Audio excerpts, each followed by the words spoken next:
What does it take to run a luxury team? Well, I spoke with Cindy Raney and Jason Mudd of the Cindy Raney Team of Coldwell Banker Realty in Westport, Connecticut, about how they make their 9-person team run smoothly and efficiently, especially when it comes to working with luxury properties and high net worth individuals. They had some great advice and some interesting information on how to run a husband and wife team. So enjoy the podcast. So Jason and Cindy, welcome to the RealTrending podcast. We are excited to be here today. Yeah, thanks for having us. Yeah. So Cindy, I want to start with you, and why don't you tell me a little bit about your team and introduce, what your team is all about to our audience. Okay. So I'm Cindy Raney. This is my husband, Jason Mudd, and we run a team that focuses on high-end luxury real estate in Fairfield County. We're based in Westport, Connecticut, and right now we're a team of 9 with 5 advisors, and then we have a marketing manager, client concierge, and support staff. What else, Jace?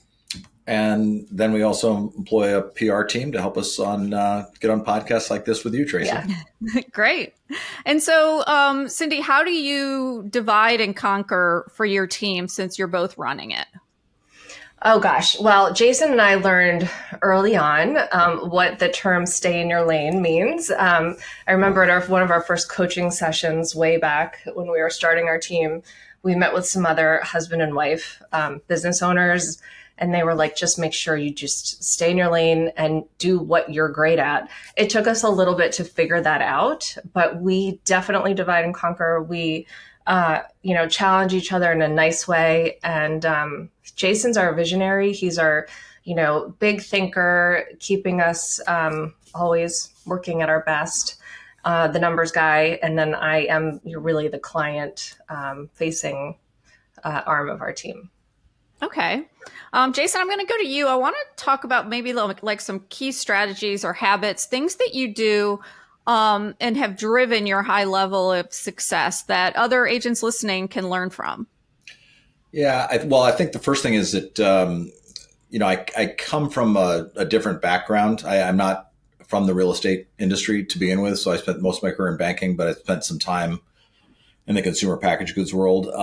And I think what we have tried to do and what I've tried to do is really deliberately sort of focus on the customer experience and really at all levels. So we start with kind of being an advisory business first. And why I think that's really important is we try to advise, educate people. We try to offer them solutions. And then we try to provide a service that's second to none.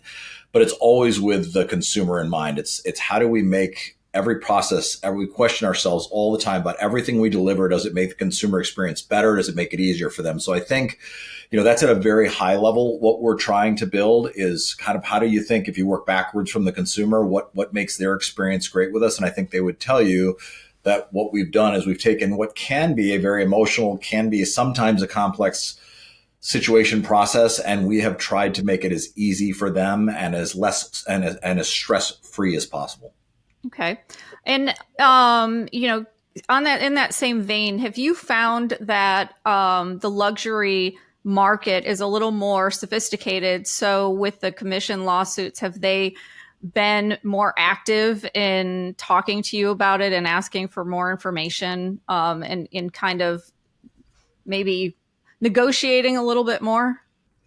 So here's what I would say is that actually we find, and I'll let Cindy address, the consumer piece, but what we have found, at least what I've seen, is that actually consumers now crave information more than ever. So the service and the value that we provided before the settlement becomes even more important today.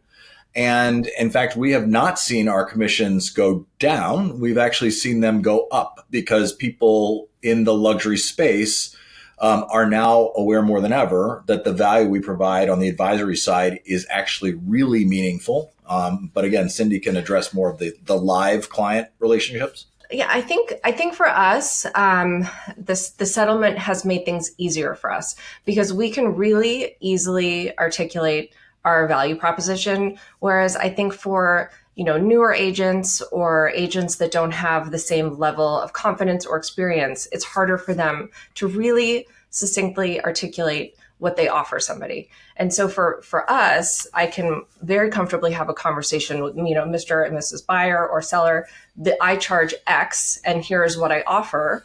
And I can let them know, sure, you can find someone who will charge you a different number, but this is what I offer for X%. That's great. Yeah. And you had talked about service. Are there any specific, and Cindy, I'll go to you on this. Are there any specific things that you do or that are unique in your area or unique just to your team in general? I would say the one thing that I think that we do that is very unique is that I wholeheartedly tell the client what they need to hear and not necessarily what they want to hear. So I think that that is a big differentiator, because there are plenty of people that will take a listing and, go in and not tell somebody, oh, you really need to change this, or we don't, they'll just take the listing happily because they really want to have the listing, or they just don't have the expertise to know that you can get a much better price if you do X. So we tell the clients what they need to hear, which sometimes is hard. And also we are completely, honest with them. I'm not saying that other people aren't, but we're really transparent, and we have a very different strategy than other people. We have a very strong marketing team. We're very consistent about how we roll out what we do, and it differentiates us. Hey, Tracey, I'll just also weigh in quickly because I think it's important. A lot of people who are listening to the podcast may say, well, it's really easy for you to say that you tell people what they need to hear because you guys have such you have a robust business, right? So you can afford to have a client walk away. I would argue that actually, if you are, if you have that integrity and you tell people what they need to hear and need to know, your value and your reputation will supersede any lost potential you might have to start. And I mean that sincerely. We really try to be as reliable as possible in the advisory side to our clients, which means that sometimes we've had to tell people that their home isn't worth what they thought it was, right? They look at Zillow and they say, my home is worth X. And the reality is that it's not. Sometimes it's worth more, sometimes it's worth less.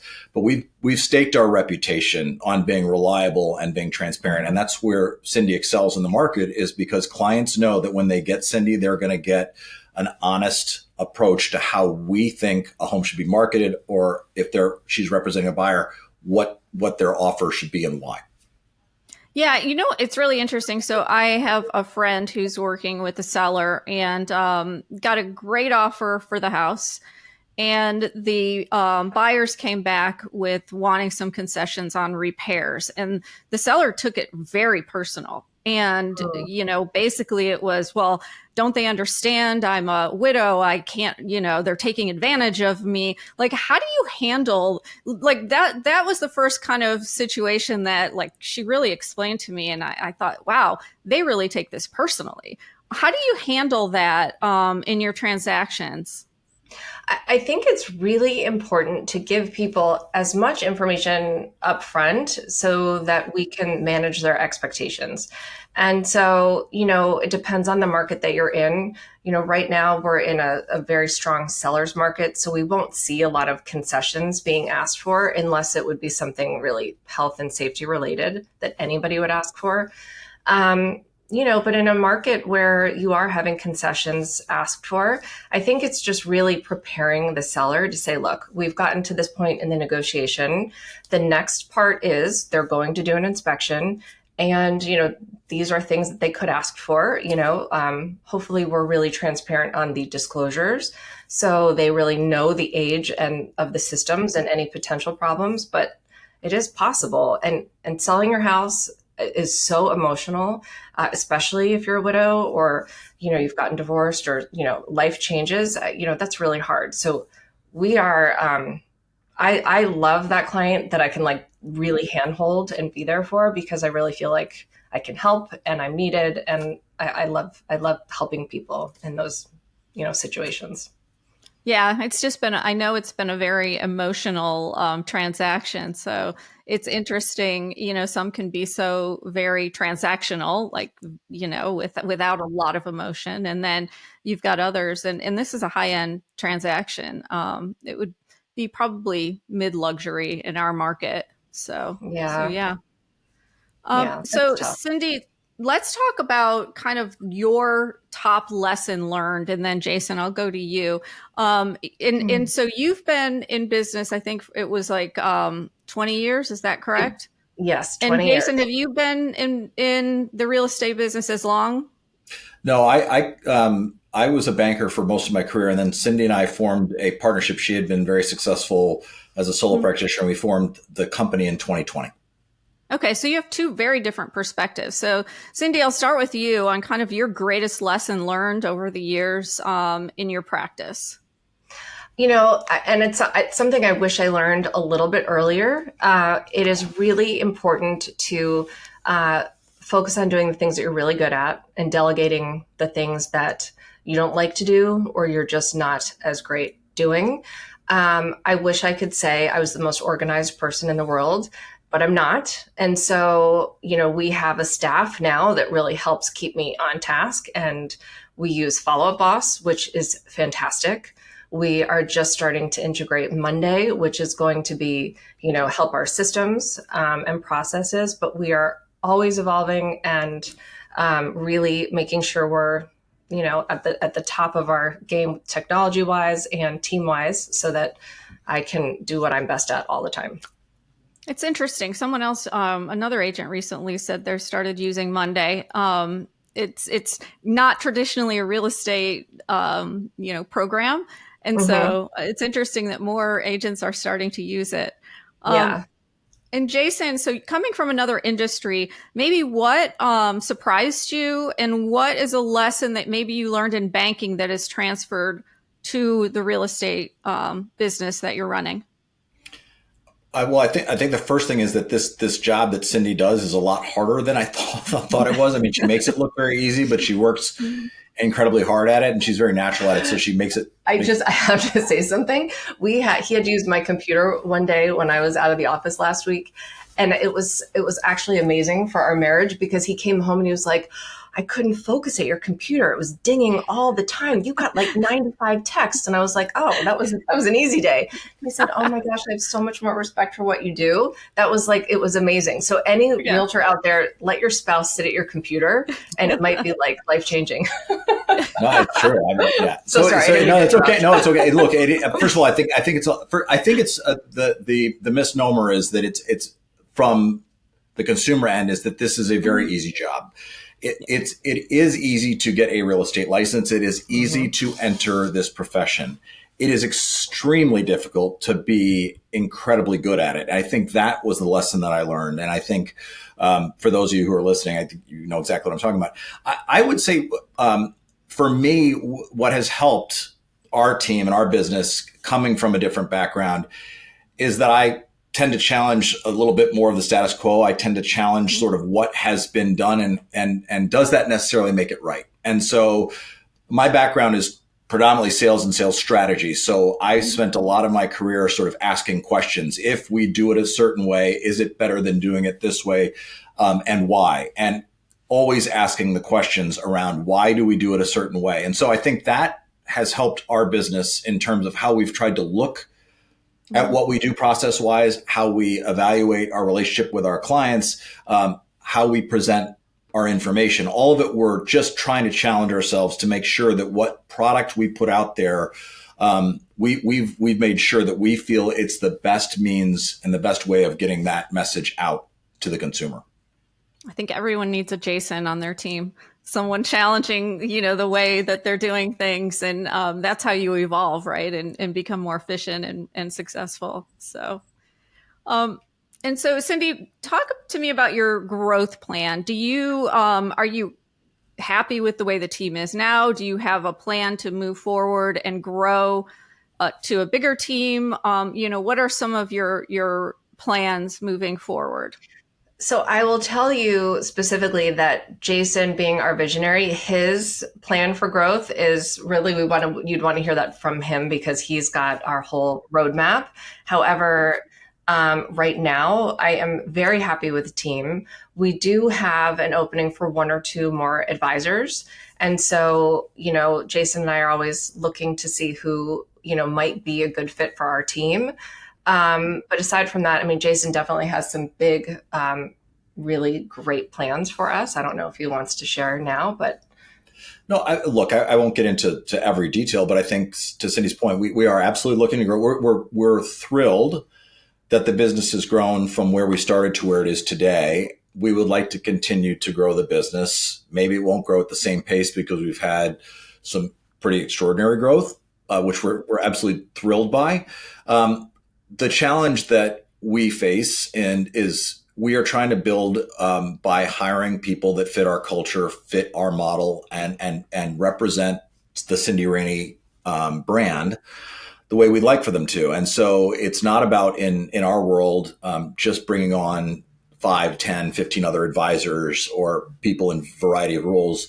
We're trying to be as diligent as possible when we talk to people that they fit the right characteristics and believe what we believe, which we believe very strongly that we are doing our clients a great service if we give them the right advice to make really smart decisions. And so if we want to make sure people have the same passion and beliefs that we do. So it's not about, can you be a real estate agent and just join our team? It's got to be a lot more. And again, I don't need to get into all of it, but we do have big plans. We want to bring on the right people to accomplish those plans. I'll say yeah. Oh, sorry. We have a Monday morning meeting, every week. And I love everybody on our team. And we do all have very similar priorities in life and everything. So it's just, I'm very happy with the team as it is now. And I'm super proud of them because they're working so hard. I think that's the hardest thing for a broker or a team leader to do is to make sure they're hiring the right person and not just filling a role. And obviously there are different models out there. So some models really rely on the number of agents. So they bring as many as possible in. And then others are much more selective. But I think regardless, you need productivity and you need culture that is aligned. So, it's super smart to be thinking along those lines and being a little more choosy in who you bring on, because it does make a difference moving forward for sure. Mm-hmm. Yeah. We agree with you. Yeah, we totally agree with you, Tracey. And so let's talk marketing. You say that you do a lot of marketing. You have a robust marketing team. So I don't know which one of you is the best one to talk about this first. I'll let you decide. But tell me a little bit about your marketing strategies and how you are reaching the luxury or high net worth clients. So, our marketing starts with Talia on our team. She's our marketing director, and she works very closely with our PR team and our social team. And what we do, we have a very consistent approach for all of our properties. And we come up with a series of lifestyle videos surrounding each property with a very deliberate theme. We put a lot of time and effort into it. We have high quality videos and photography, and we have a social approach that we go through every time. We hit people with emails, our client database. We actually broadcast it out globally through our network. And I think in being consistent over time, I will say on Instagram right now, we're getting over 120,000 views per month because of our consistency and high quality products. Yeah. And I know you're with Coldwell Banker, correct? Yeah. Yes. Our rankings will come up and they moved up the rankings. So yeah, the Coldwell brand did. So the Coldwell Banker Global Luxury brand is really outstanding. And, I'm a member of ILA, which is the International Luxury Alliance, it's only 77 people globally. And, we're heading out to, where are we going? Newport Beach in 3 weeks to sort of all convene together, share ideas and collaborate, which is really nice. So Tracey, I know that the question, and a lot of people I think on the marketing side are looking for something to distinguish themselves, and the word that's often thrown around is unique. And I completely understand the question. I think what Cindy hit on is really important for people to understand. It's really about being consistent. Like, are you consistently delivering a product that whomever is watching understands what they're getting, right? They know that they're getting the same sort of deliverable every time. So that it's great for the consumer, but it's also great for the potential buyer of a home, right? They know when Cindy puts something out, what to expect. It's going to be high quality. It's going to have relevant content. It's going to have some analytics in there because we think analytics are important, especially in the luxury space for people to understand numbers. So again, very deliberate process that I think has really helped grow her social media presence because people know what to expect, and she's very reliable in delivering it over and over and over again. Yeah, consistency is, as everything I've ever heard from people, is the key with marketing. It's picking the channels that you want to focus on and being consistent on them. It's having a system for marketing a property that you do every time. So unique ideas are great, but you're right. It is just as much about the actual system that you're following and consistency in that. That makes a difference. So yeah, sure. There are some times that we'll do, a very special event at, a very high end property. Like we're closing on a $10 million property on Sasko Hill Road. So we've done some special, different events there. We've had an influencer event at another listing on Partrick in Westport. So, once in a while we'll sprinkle in something very different. But we really just aim to be consistent across all channels. So as agents listening might be considering joining a team or starting a team, so talk to me about kind of the process or the keys. What helped you build your team? What are some takeaways or strategies that you can offer for someone who's out there thinking of either joining or starting a team? Yeah, I'll take a crack at it and let Cindy jump in. To me, there are several factors that weigh in on it. And this is, again, how we think, right? So this is our perspective. I would say one of the things I observed when we were Cindy and I were deliberating about how we wanted to construct a team is I believe that what I saw is that many teams just join a name, right? Cindy Raney, but they are still really solo practitioners just underneath an umbrella. And there isn't a lot of anything other than maybe they get a referral now and again, but there's not a lot of culture built in. They're still left out a little bit on an island. And so I would, if I were a new agent today, I would find a team that really has a culture that is trying to grow and mentor their career and bring them up. And we have been very deliberate in how we have tried to do that with our team members. And we're seeing some of the fruits of that hard work. Cindy spends a lot of time coaching and mentoring on listing presentations. I spend a lot of my time on understanding market trends and dynamics so that when you speak to consumers, how are you talking to them about things that they need to know? And we've seen those fruits pay off. It's not an immediate payoff. It's taken a couple of years for some of our agents to get multiple listings. And now many of them are off and running, which is great. So I would just tell you that's the first thing is find a team that they really do care about you as an individual and don't just add your name to a roster of 50 agents. And I'm using that number very loosely. It could be a roster of 10 agents. I think you understand the point. So I think that's the first and foremost that I would really focus on if I were a new agent today. Okay. Any other thoughts, Cindy? Yeah, as a new agent, I think learning from someone else in the industry is really important. There are so many things to know in the real estate transaction that, I'd say once a year, I still learn something new. And I've been doing this now for 20 years, and it's complex. And with each market cycle, you learn new things. Now we've got a very specific way about how we address offers because they are always going to a bidding war. But, when that changes, we're going to have to adjust our approach. I think in aligning yourself with a team, you're learning from somebody who is the best in the area or the best at what they do. And I think that's really important. Yeah, Tracey, look, if you think about it this way, just take a different industry, right? Let's take the financial industry. If you were to get your Series 7 license today and then go out and try to have people give you money to manage, it's a very difficult thing to do. If you say, I just got licensed, would you please give me your 500,000, you're 5 million, it doesn't matter what the number is, right? Most people are going to say, yeah, gosh, sorry, can you get a few more clients before I say yes to that? Well, who's the first person to say yes in that scenario? I mean, God bless, right? So I'm not suggesting that every agent out there who's listening runs out and joins a team as a consequence of our perspective. What I would say, though, is I think in going forward, when you are an individual practitioner going up against a team, it is going to be very difficult to win a listing or a buyer because of the resources that Cindy has as opposed to you as an individual. And she's right about the knowledge. There's no question that's huge.